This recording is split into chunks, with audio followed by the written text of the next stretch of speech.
In the blink of an eye, the heartbeat of the world's largest metropolis stops. Tokyo, home to 37 million people, now home to none.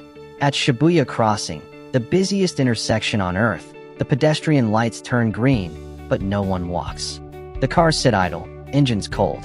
Within hours, the fossil fuel power plants run out of fuel.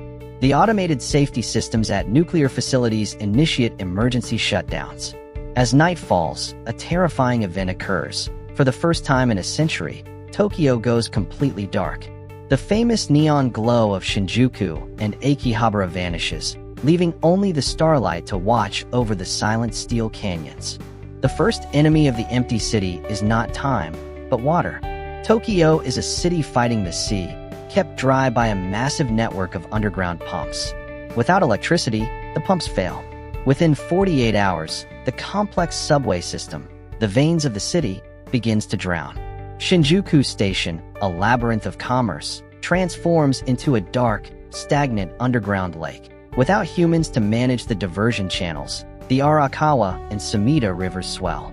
When the first untreated typhoon season hits 6 months later, disaster strikes. Viewed from space, a massive cyclone swirls over Japan. On the ground, 100-mile-per-hour winds shatter the glass facades of skyscrapers, showering the streets in crystal rain. The storm's surges breach the seawalls. Oda and Koto wards are reclaimed by the Pacific Ocean. 5 years pass. The asphalt, cracked by the roots of untreated weeds and the freeze-thaw cycles of winter, begins to disappear. Nature is an opportunistic invader. The famous cherry blossoms, the sakura, no longer pruned by gardeners, grow wild and tangled. Vines scale the sides of the Roppongi Hills Mori Tower, finding purchase in the cracks of weather-beaten concrete.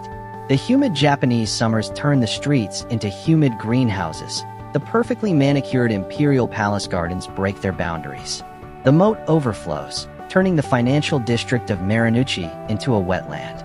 Moss carpets the asphalt, absorbing the sound of the wind. The city is no longer gray. It is a vibrant, suffocating green. 20 years in, the silence invites new residents. Without the roar of trains, wildlife descends from the Okutama Mountains. Wild boars root through the rotting tatami mats of abandoned homes in Setagaya. Sika deer, once tourist attractions in Nara, migrate north, grazing on the mossy ruins of the Ginza Strip. High above, on the 40th floor of a shattered office building, the Japanese macaque, snow monkeys, find shelter. The skyscrapers are now just high-altitude cliffs to them, but Tokyo's climate is unforgiving. A polar vortex hits. Heavy snow buries the city.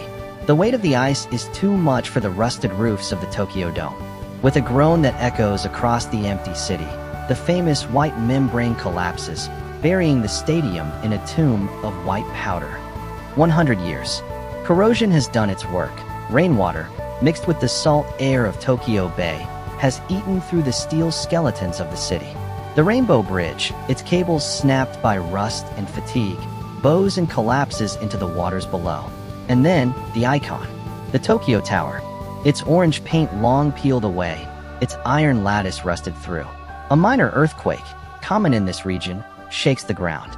The structure groans, leans, and finally surrenders, toppling into the overgrowth of Shiba Park. 3 centuries later, looking down from space, the concrete scar of Tokyo is barely visible. The skyscrapers are merely hills covered in forest. The megalopolis has not vanished, it has simply been recycled. The earth has healed,